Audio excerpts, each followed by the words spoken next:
Small, Think Big to bring this information session to you tonight.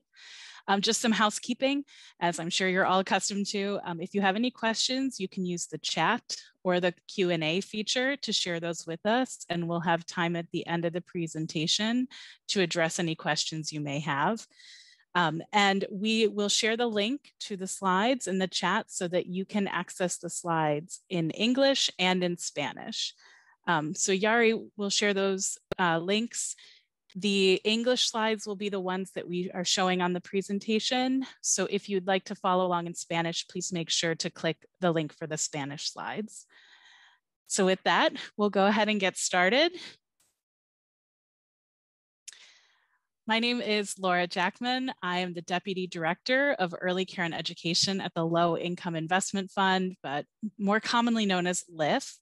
And many of you tonight know us because we work with the Office of the State Superintendent of Education, or OSSE, to administer grant programs in the district for childcare providers. But LIIF is actually a national organization. We are a Community Development Financial Institution, or CDFI. Basically means we're like a nonprofit bank. So we do a lot of investing in projects such as affordable housing, childcare, education, and transit-oriented development, and other community investments. On the screen, we'll share these slides. These are contact information for our DC program team, myself and my colleague Ruthie, and we also have a program associate, Haley, who's not on tonight.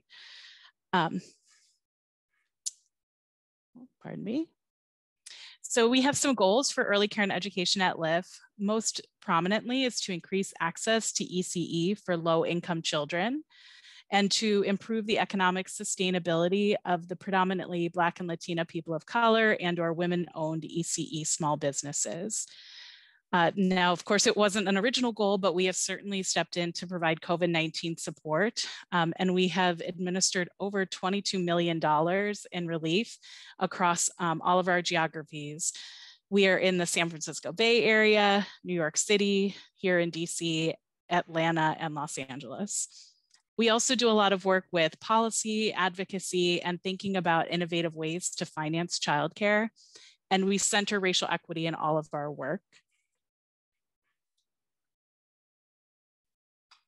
So these are some fun photos because I think it's always good to actually visualize the work we do. We invest in childcare spaces first and foremost. These are all three programs are in the District of Columbia.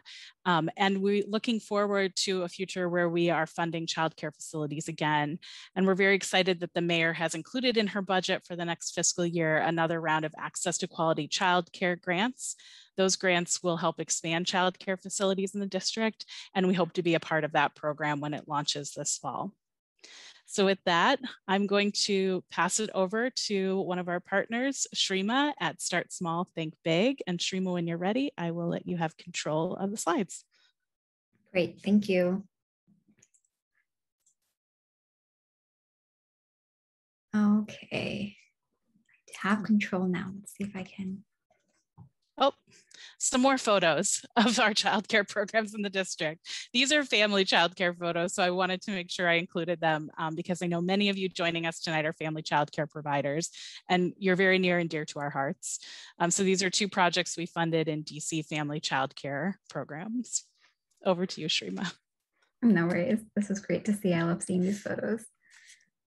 Okay, hi everyone. My name is Shrima. I'm the East Coast Community Engagement Manager at Start Small, Think Big. And Start Small, Think Big is actually a national organization as well. We started in New York City. Are the slides changing? Oh. Okay, sorry. Start Small, Think Big is a national nonprofit organization. We started in New York City and we've since grown. We have an office in California as well. And we recently started working in DC as of last year in 2020. Our goal is to help businesses with high potential and limited access to resources to get the opportunities they need to grow and create thriving businesses. So most of the businesses that we work with are owned by people of color and are owned by women. We support businesses with less than $1 million in revenue And that's a lot of folks who have been unable to access a lot of the resources throughout the pandemic, as well as even prior to the pandemic. So it's really important for us to be able to reach the businesses that need these services the most. We have 3 core programs: our financial, legal, and marketing programs. So whether you're looking for support with reviewing contracts or budgeting or planning, including bookkeeping, we work with both QuickBooks and with Wave. We also can support business owners who are not comfortable with technology and may be looking for a manual way to track their sales and services. Whether you're looking for marketing support, setting up a website, or promoting your program, your services to the local community or to people elsewhere, this is something that we can support with. And we do this by teaming up with a wide range of volunteers that we have, who primarily come from other corporations who are able to allocate some of their time to support small business owners. So if you're interested in these services and you think, I would like access to these types of resources. And to be clear, most of our work is directly one-on-one. So if you want one-on-one consultation, you need somebody who has the time to work with you and your business. That's something that you can come to us with. If that's something that you're looking for, we do have a few eligibility requirements. I won't read through it all right now, but the main thing is we do expect business owners who can show at least $500 in sales over the last 3 months. That is one of the biggest reasons why somebody may not be eligible. Otherwise, most business owners are eligible for our services. And this is because we're really looking for business owners who are a little bit past that startup stage. In terms of how to then apply for these services and what does it look like. So I can drop our application link in the chat after my section here. But we do have an application which we, as of last week on Wednesday, I think we just launched a new application. It is a much shorter application. So hopefully it's less of a barrier to access our services. Once you complete the application, we will schedule an appointment with you. At the moment, we are still virtual, so it will be an appointment over video or phone to talk about what needs you have and to place you with the right volunteers to support you. If you need an attorney, for example, we will also do a legal intake to assess your specific legal needs. Folks have access to our services for 12 months. And after those 12 months, we just ask you to reapply if you're still in need of this support. There are a few documents that you will also have to show at intake, but I think this will, since we'll share the slides with you afterwards, please take a look at that. And it'll also be in the application link that I'll drop afterwards. We have other programming such as this one that we work with other partners, some that we develop on our own and present on our own as well. For folks who may not be ready to become clients of ours just yet, or who are looking for just a few tips and tricks for supporting and growing their business. And that is a growing part of our organization, our upcoming events. So I'll also share upcoming events for the rest of the next month or so, I think is already up on our website.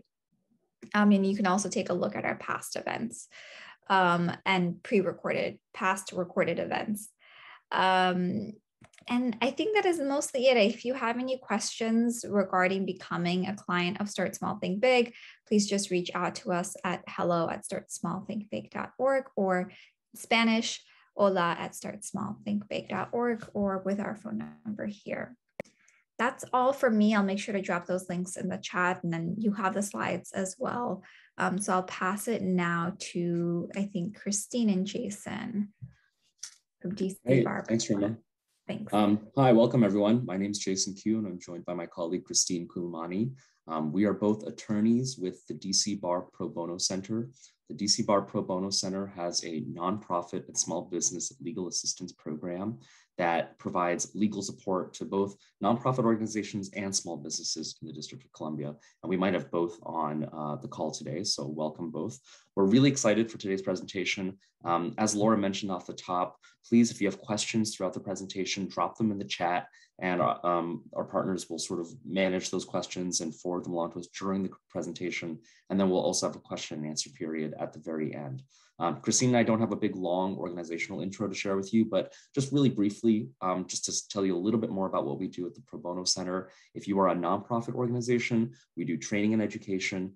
We have an array of brief advice legal services throughout the year where you can sit down with an attorney one-on-one and chat about legal issues affecting your organization. We also do office hours every Friday that are free opportunities to chat with a lawyer about nonprofit legal issues. And finally, we have a nonprofit match program. So if you're a nonprofit organization with a large legal project or significant legal needs, we can match you with volunteer attorneys in the District of Columbia to take you on as a nonprofit client of that volunteer organization. Christine, do you want to talk a little bit about our small business programs? Yeah, so on our small business side, we have some similar programs and overlap with the nonprofits. We have brief advice clinics on specific topics throughout the year. We have written resources, recorded webinars and podcasts, all on our online resource site. We have about 2 to 3 times a month, a brief legal advice clinic where all topics are welcome. You sign up in advance, let us know what your business needs to talk about, and we will set you up to speak one-on-one with an attorney for up to an hour to talk about your legal matter or review certain documents. And we also, throughout the year with different partners that work with small businesses, do different trainings and webinars. So into DC paid family leave. We're starting off with just a very high level overview of this program to get us ready for the rest of the evening. The DC Paid Family Leave Program is administered and run by the DC Department of Employment Services Office of Paid Family Leave. This is a relatively new office. Most or many of you are probably already familiar with the Department of Employment Services, DOES. It's just someone within them. Employees will apply for paid family leave benefits, receive eligibility determinations, submit documentations, and receive paid family leave pay directly from the Office of Paid Family Leave.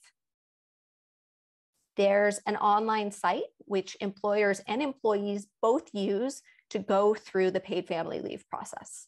Employers are going to use the online portal to report employee wages quarterly and pay their taxes quarterly. Employees will use this website to file their benefit claims, monitor them, and upload any documentation that may be necessary for them. Great, thanks, Christine. So let me talk about what benefits are provided under the DC Paid Family Leave Program. As Christine mentioned on the last slide, all of these benefits are provided and paid for by the DC government. So you as a business owner are not paying your employees when they take these leave benefits. They're getting money from the district government. As Christine will mention later, the program is funded by a 0.62% payroll tax that all employees have been paying to the district government starting in about 2019. So you fund the program with all of the other DC employers by paying payroll tax, and then DC uses that money to pay employees when they take leave for any of the following qualifying events. So Christine, let's go to the next slide and talk about what those are. So here's the list of events that will allow your employees to seek benefits under the DC Paid Family Leave Program. Employees get up to 8 weeks of paid leave to bond with a newborn child or newly adopted child, or child that's recently placed into foster care. They get up to 6 weeks to care for a family member that's sick with a serious health condition, and they get up to 2 weeks to care for their own serious health conditions. So there's 3 kinds of qualifying events under the program. Employees can use a combination of different events throughout the year. And they can sort of mix and match. They can take, 6 weeks of bonding leave and then 1 week of sick leave. The only limitation is that there's a maximum of 8 weeks of leave in total that they can take within a rolling 12-month period. So, and the last thing I guess that's not on the slide that I should mention is that, again, this is paid leave. It's not 100% paid leave for most of the time. There's sort of an algorithm that the district uses. You'll get about up to 90% of your salary replaced up to a certain salary level, and then less salary replacement for people who make more money over that salary level. So it's going to vary depending on how much salary people make. But as you're communicating this program to employees and as you're thinking of how your business is going to sort of change its own benefit structure, possibly to coordinate with the program, just know in the back of your head that this is paid leave, but it's not 100% salary replacement for your employees when they take leave. Christine, do you want to talk about these 2 temporary changes that are here through at least the next few days? So there are some temporary changes to the paid family leave program for DC's next fiscal year, which starts later this week, October 1st to September 30th. Under these changes, an employee will have up to 6 weeks to care for their own serious health condition. As Jason just mentioned, under the default, when they launched the program, if you were a worker, would only have 2 weeks to care for your own health conditions, but 6 weeks to care for a family member's health conditions. And so this temporary change is working towards leveling that playing field.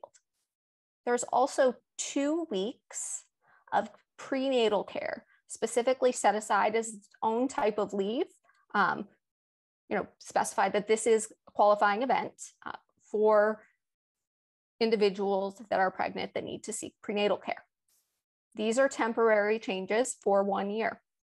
However, every year you will need to keep an eye on if the benefits are expanding. The DC Council has plans for family leave, childcare leave, or child bonding leave, and sick leave, medical leave, to eventually grow up to 12 weeks each. And so keep an eye out every year so that when you're informing employees about this program, you know how much leave is available at that time. Awesome. Thanks, Christine. Let's go to the next slide. So let's dive a little bit deeper into what the different kinds of leave events are. As you saw, 2 of the categories of qualifying events are to take care of your own serious health condition or to take care of a family member that has a serious health condition. So this is medical leave as opposed to the new child bonding leave. The definition of a serious health condition is a condition that prevents a worker from working, attending school, or performing the regular activities of daily living. And as you'll see on the slide, there are a lot of different ways that a health condition can qualify. If it involves an overnight stay in a hospital, it qualifies.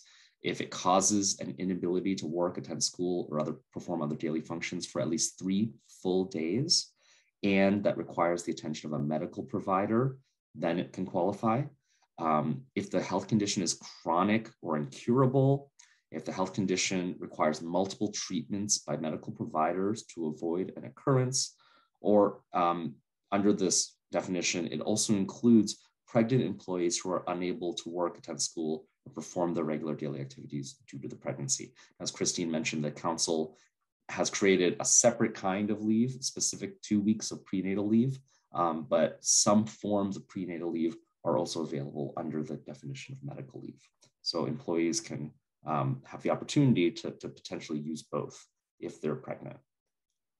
Exactly. And we had mentioned the amount of time for each types of leave, and something that employers and employees both often wonder is, how do I know how much medical leave I get?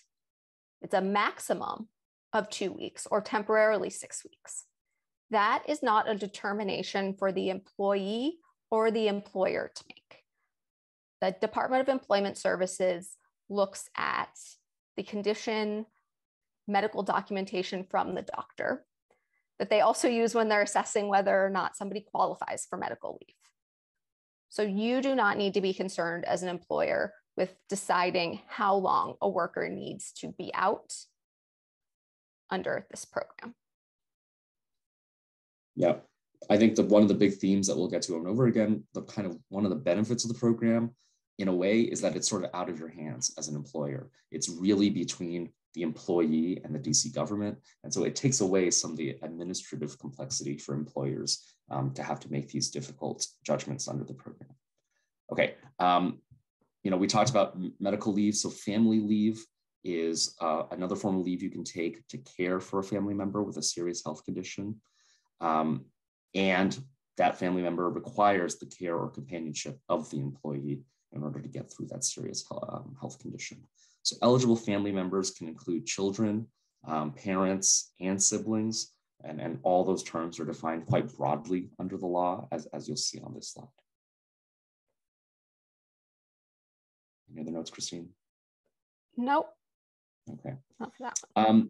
So when an employee takes covered leave under the program, a question that we often get is, do we have to keep that employee's job open for them when they return after, let's say they take their 8 weeks of parental leave?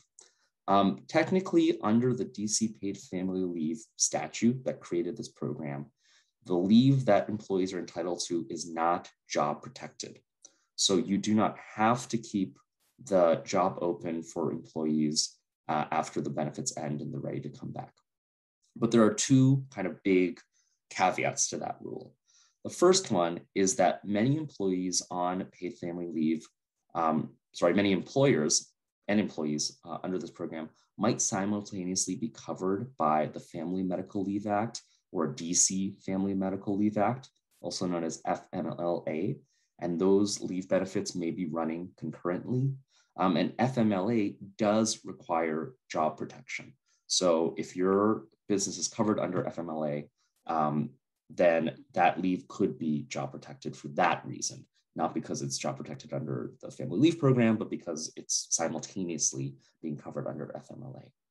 And secondly, although there is no job protection, employers cannot take adverse action because an employee received paid family leave benefits. So, the fact that someone asked to go out on leave and then in fact did go out on leave, that reason cannot be the reason that you terminate them. You can't take any kind of negative adverse employment action against an employee for claiming these benefits under the law. They are legally entitled to up to 8 weeks of leave under the program, and you can't punish them or take a negative employment action against them for using the program. This is going to be an evolving area of law as the program matures and we learn more about what kinds of retaliation the district government considers to be covered under the law.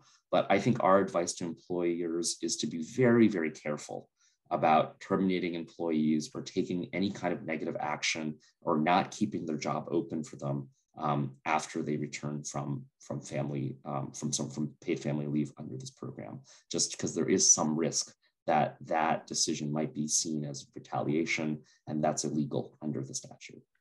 And some other, actions that we don't know, as Jason mentioned, could potentially be considered retaliation that you should think about is giving a worker a less desirable shift without justification, demoting them if their previous position is still available when they come back.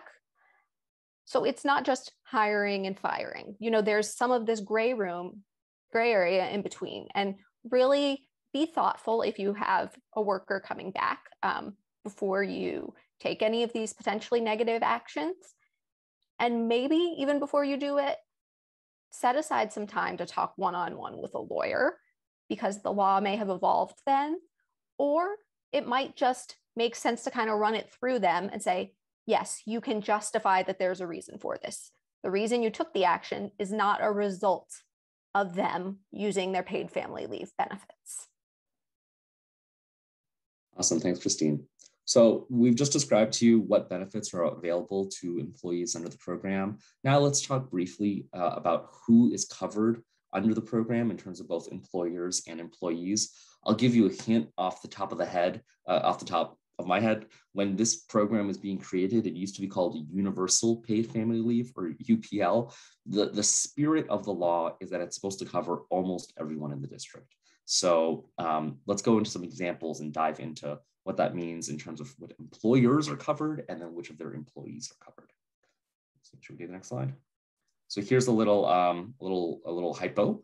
If Joanna owns a daycare facility with one full-time employee and 2 part-time employees, does Joanna need to be concerned with DC PFL leave law? And the answer there, I'll hold for suspense, but the answer is yes. If these employees are DC employees, then Joanna is a covered employer under the Act.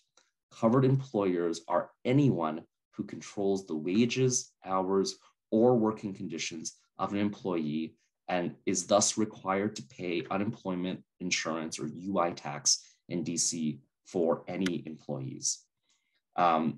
So a quick kind of easy way to think about whether you're covered or not is to ask yourself, do I pay UI for employees here in the district? And if you do, you are definitely a covered employer. If you don't pay UI for employees here in the district, you're possibly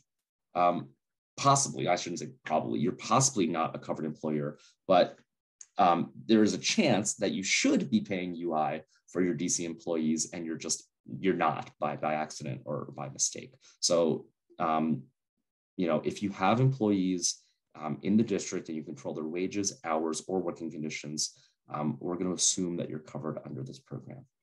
As I mentioned before, the benefits are funded by a 0.62% payroll tax on the wages of your covered employees. Even if you provide your own leave benefits, even if you provide your own parental leave or sick leave to your employees, you still have to pay the tax, and your employees are still eligible for DC paid family leave benefits. So at the very end of the presentation, we're going to dive into a little bit about what that means and how you might want to coordinate your own internal leave programs with the benefits that are available under paid family leave. Okay, so that's how we decide if employers are covered. It's if they control the wages or hours or working conditions of a DC employee. Now, which specific employees are covered? So here's another hypothetical situation. Alex works for Joanna's daycare part-time. They work 20 hours a week.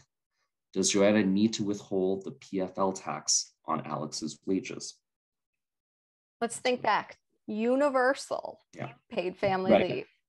Yes. So the answer here is yes. Almost every DC employee is eligible to receive benefits under the PFL program.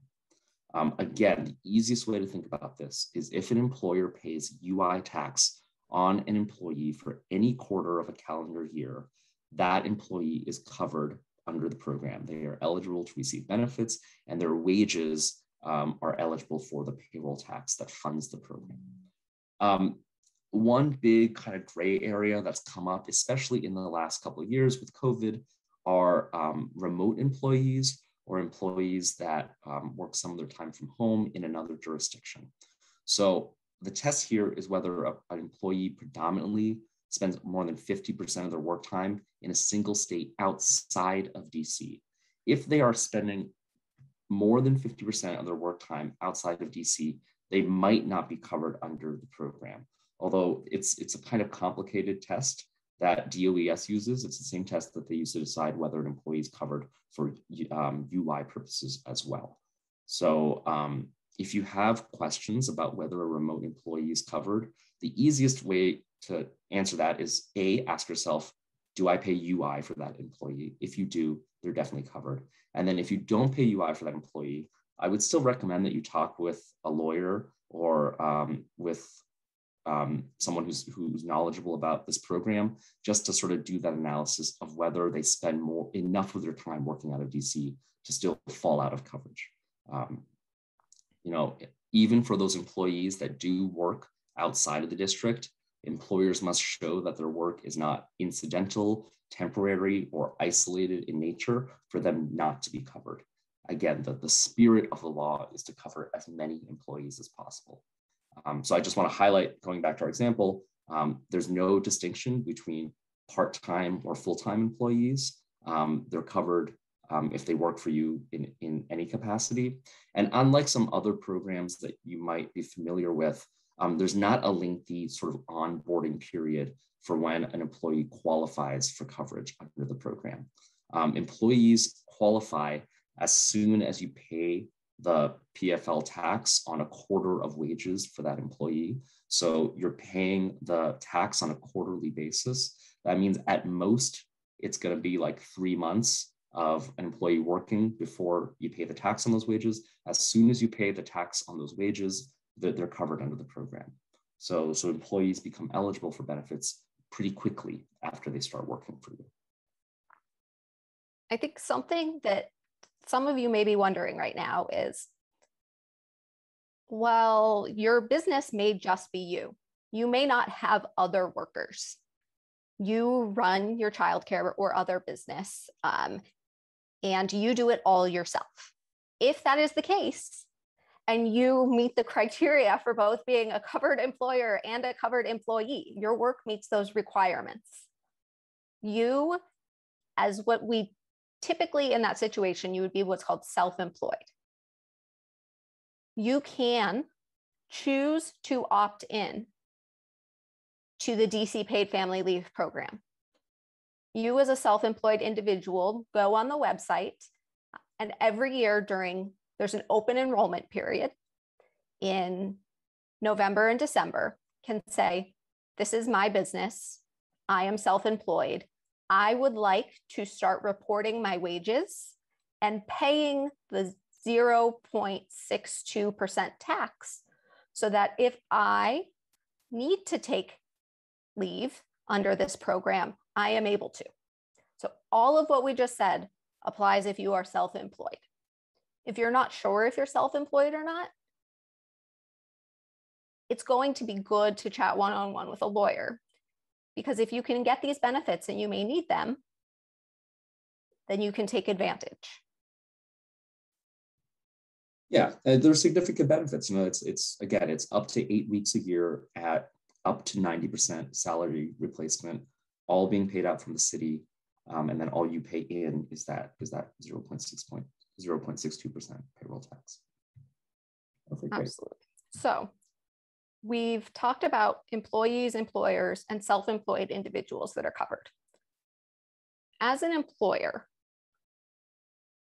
we've talked about the fact that you aren't administering the program, and you as an employer don't have to do all that much. Yes, that's true, but there are still some things you have to do. The 4 main steps that we'll go into. You'll need to register and use your account on the employer self-service portal. If you pay unemployment insurance, UI, it is the same system. You also will need to provide notice about paid family leave to your employees. You'll need to file wage reports and pay taxes, and there are certain records that you will need to keep. So starting with the portal, you must use the online site for paid family leave. We've linked to it in the presentation. Again, this is the same site as unemployment insurance. You must submit the information that you need to use the portal for online. What is this site for employers? So first, you're going to have to file quarterly wage reports. This is similar to the unemployment insurance reports that you have to file. You will also pay the taxes quarterly. You'll get notifications on the status of any of your workers that have applied or anything changing with your account. You'll verify employee wage information. And something important, you'll update your business information, changes in ownership, right? Making sure that all of the very, very basic information is up to date. One note, Christine, that I'll make on that last slide is for those of you who are using a third-party administrator to handle your payroll and to, for example, handle your UI payments to the district, third-party administrators are also able to handle this paid family leave component of the program as well. But make sure to talk to the company that you're using to make sure that they're actually covering these new registration and reporting requirements. So we mentioned that wage reports and tax payments are really at the core of what you do on this online site as an employer. 4 times a year, you will submit the wage report and the payment of 0.062% of eligible wages. Again, the program is funded by the tax, not by the employer paying out benefits directly. The wage report and the tax payments are going to be due the day after a quarter ends. Reports and taxes are going to be late and subject to penalties, which means having to pay extra money if they aren't filed by the last day following the end of a quarter. So a very good example for right now is July, August, September quarter ends on September 30th. The wage report and the taxes are due October 1st. If they are not filed by October 31st, the end of the month, they're late and subject to financial penalties. You will have to pay more to the DC government. Again, this lines up with a lot of other filings that are going to be quarterly, but make sure that if you're filing them yourself, that you're prepared to do it the next day or within reasonable time after so that you aren't hit with a financial penalty. And if you have a third party or somebody else filing for you, make sure that you're up to date on whether or not they're doing it on time, because at the end of the day, your business will be responsible for financial penalties if this information is not reported timely. So that's what you have to submit through the online portal. As an employer, there are also some notices that are important. So first, the number one, employers must post an employee notice about paid family leave in a place accessible to all employees. There is a template of the employee notice in English and Spanish on the paid family leave website.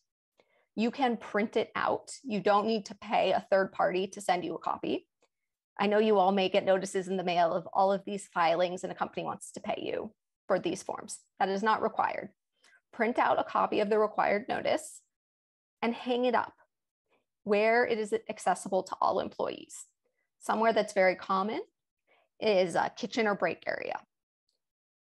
You should, if you have employees, also have other required federal and DC notices you post. You can put this alongside those. Make sure that they are all visible. But that is not the only notice. That sign hanging where everybody sees it is just the start. In 3 defined circumstances, you need to, again, give your employees information about paid family leave.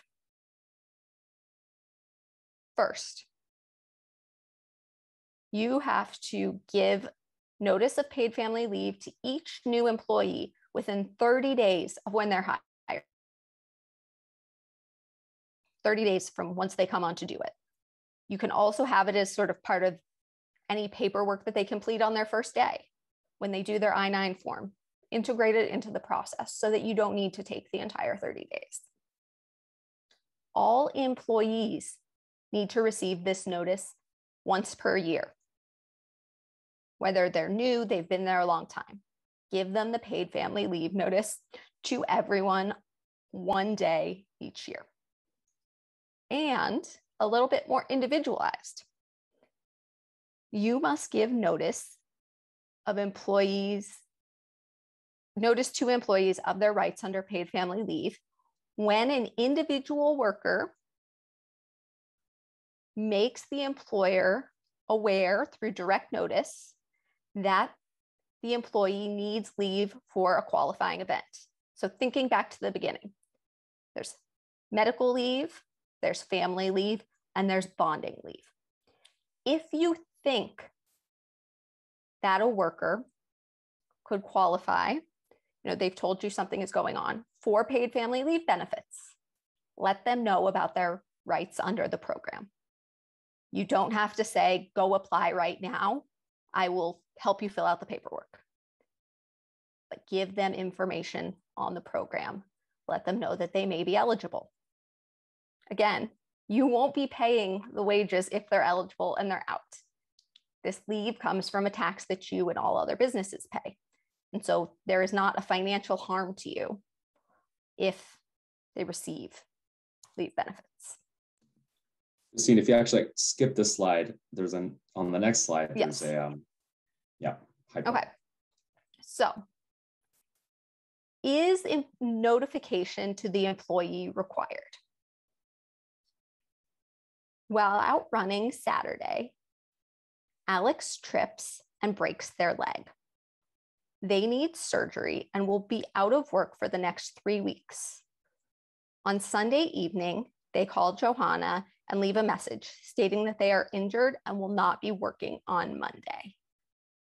What are their rights, or what are the responsibilities under paid family leave?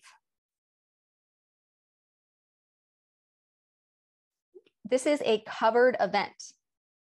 So Johanna must notify Alex that they may be eligible for paid family leave. Again, err on the side of giving notice, even if you are not 100% sure that it is a qualifying event or they meet eligibility requirements. Employers receive notice from workers when they receive direct communication from the employee that paid family leave might be necessary. The notice from the worker, it doesn't have to be formal, it doesn't have to be written, they don't have to go to HR or a specific person and say magic words. Employees don't even have to know that paid family leave is available, that they will need time off of work, that they will want time off of work. If the worker gives you as the employer this type of notice, then you need to give them information on their eligibility for paid family leave. Yeah, Christine, can I jump in with sort of the two maybe most common examples that people are going to see? One is going to be if an employee says, oh, by the way, I just learned that I'm pregnant or my partner's pregnant, and they just leave it at that, and they don't say anything about paid family leave. Just learning that the employee may have a child on the way is enough to trigger your responsibility to give them notice about the paid family leave program. Or another example is if an employee says, I have a major surgery scheduled for next month, and they just leave it at that, they don't ask for leave. You still have at that point a responsibility to tell that employee about the paid family leave program.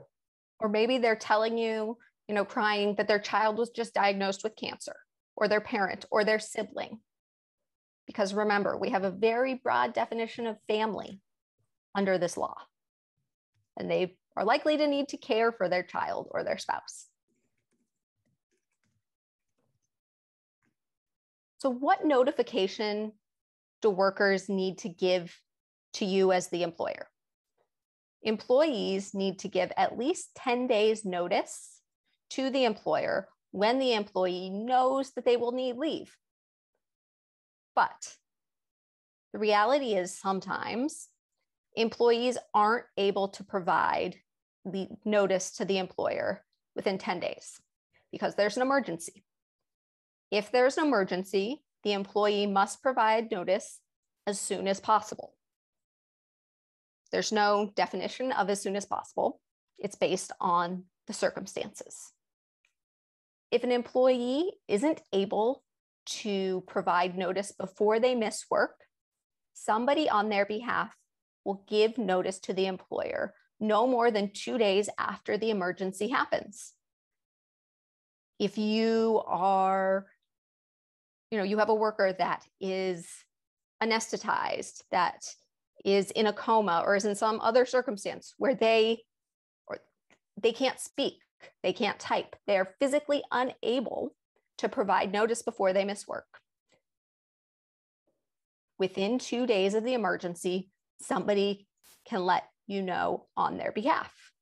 That is absolutely fine. So if you get notification from their spouse, their child, their parent, their good friend, that counts as notification to the employer.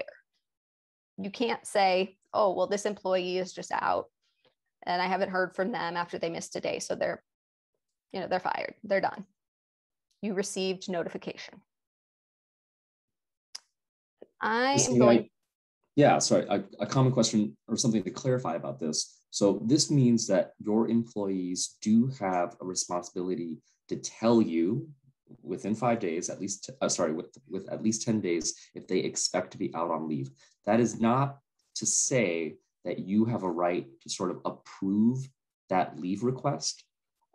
It's just a kind of an informational notice, like FYI, I plan on being out on leave for parental leave or sick leave or family leave or whatever. And then they get to take the leave and they will then apply to the district to be paid under the paid family leave program. So that notice is to give you time to change their, cover their shifts or to change your schedules.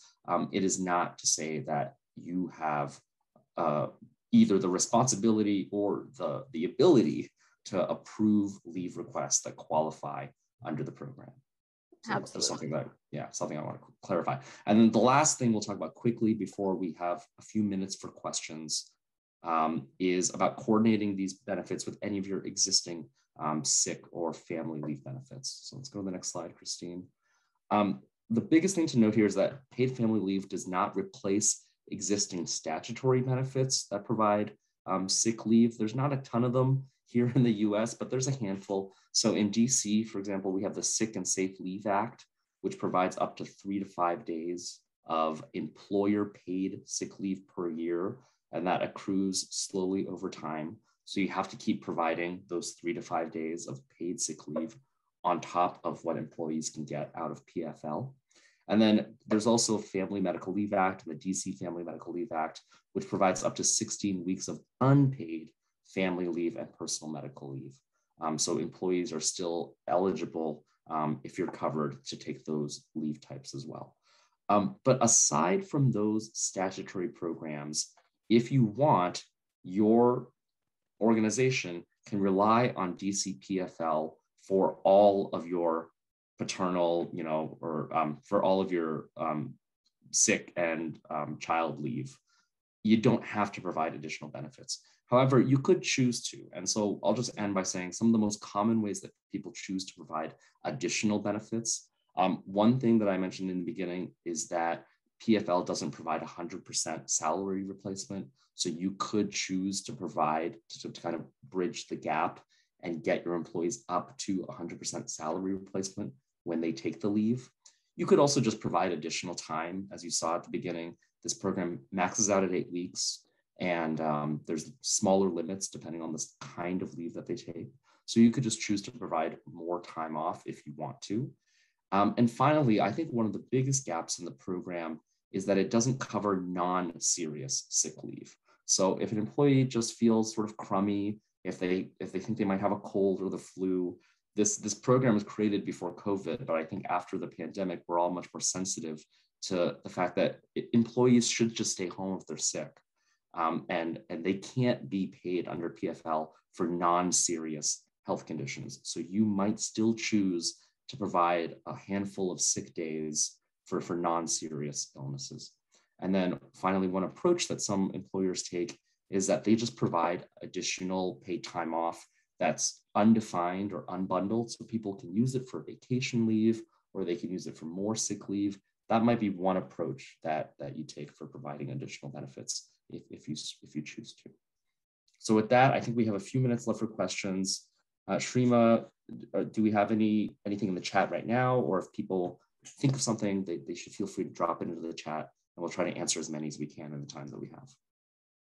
There are not any questions at the moment. So if folks have questions, you can either put them in the chat. There aren't too many of us on, so feel free to also actually, I think if I might need to allow you to talk. I'm not sure if you're able to unmute yourself, but yes, if you have questions. Yeah, so while you type your questions in, an opportunity to just share where you can get more information on paid family leave and just legal advice from the Pro Bono Center. So for paid family leave, we've linked the Pro Bono Center's page with all of our paid family leave resources, notices on the laws changing, webinars talking in detail about the program such as this. Another really important resource, if you have questions about paid family leave, is going to be dcpaidfamilyleave.dc.gov. They have some really good instructive information, frequently asked questions. Their site can lead you to the employee self-service portal, help you with tech support. If you're in a position where you need to talk one-on-one with a lawyer or need some legal help, the Pro Bono Center has our resource website, lawhelp.org/dc/NPSB. You can also email us at npsb@dcbar.org. That, again, legal help and information on paid family leave or other legal matters that you may need assistance with. Great, thanks, Christine. We have a few questions coming in, so let me turn to some of the ones in the chat. One question is, if you haven't been paying the 0.6%, 0.62% payroll tax to date, should you do so and pay the fines, or can we just start to pay them, during the next quarter or the next opportunity?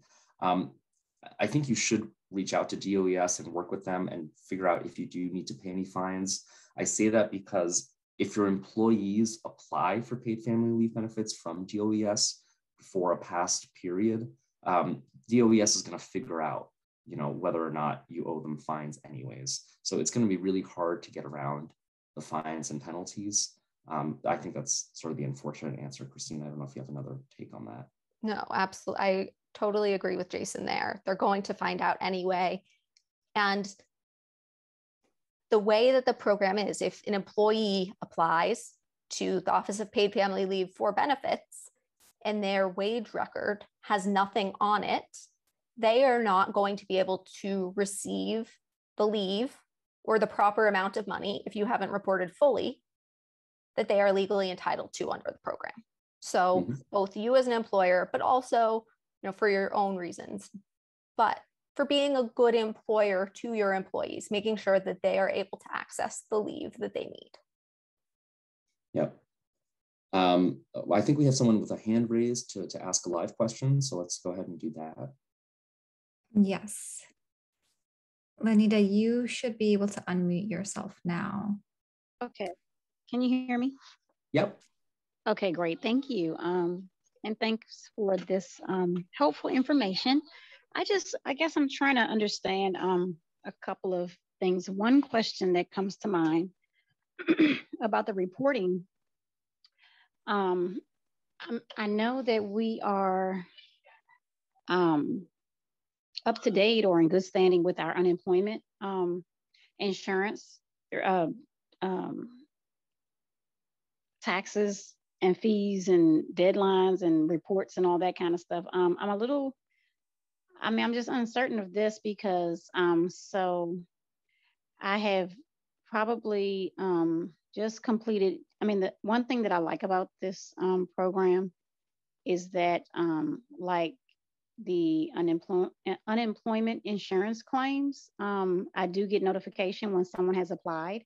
Even though I may have mentioned it, they may wait and then, decide down the road to do it. So I do receive like a questionnaire, I guess, to verify that the person is actually employed there, and I don't recall what else, but I'm on my fourth employee that has received benefits through the paid family leave, right?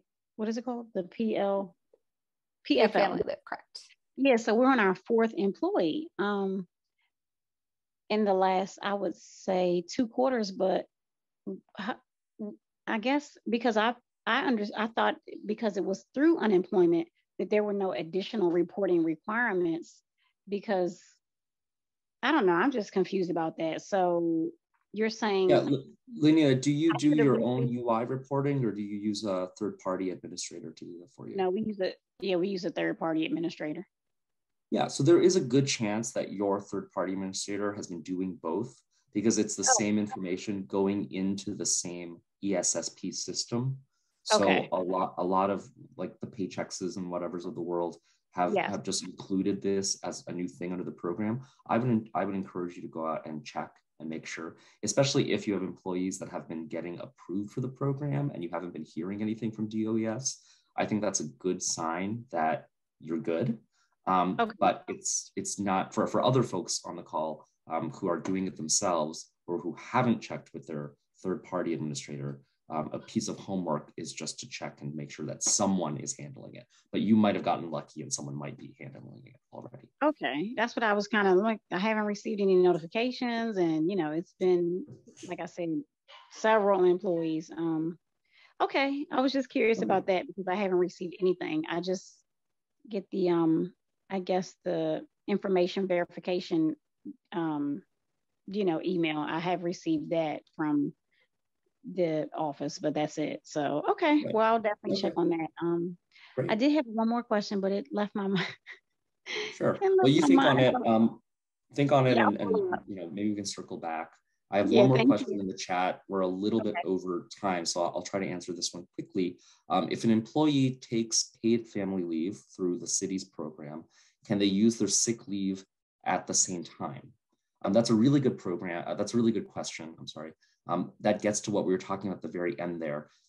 How the sick leave is used is up to you as the employer, assuming that we're talking about the kind of extra optional sick leave that you're providing.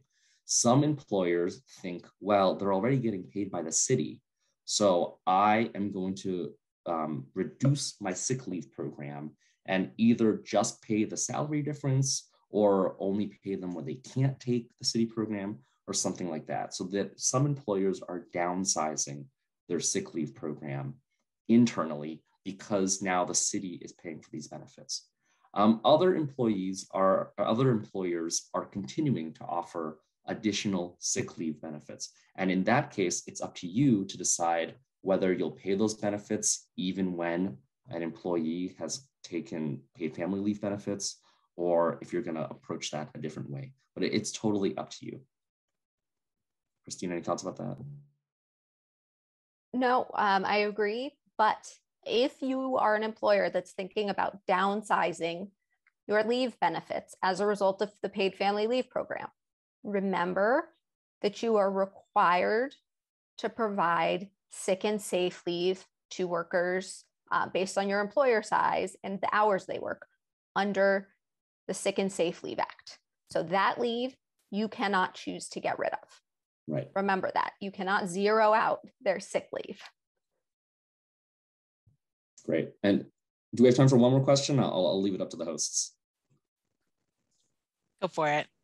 Okay, so I see a question in the chat. Would employees be able to get covered if we close our business due to a positive case in the business? That's a great question. The answer is generally going to be yes. Employees receiving their benefits is going to be between them and DOES. And as long as it's for a qualifying, if they took leave for a qualifying reason, like bonding with a child or they're sick or their family member's sick, it doesn't matter if maybe subsequently you had to temporarily close the business or something like that. If it was during a period when they were paying covered wages and then they had a qualifying event, then they would get the benefits.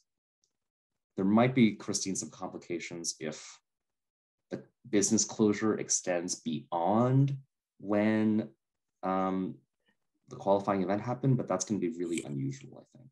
Yeah, and for a lot of these circumstances, the paid family leave program, taxes started in January 2020, but actual benefits were not available to workers until July 2020. So we're just over a year out, and there's some things that just haven't been worked out.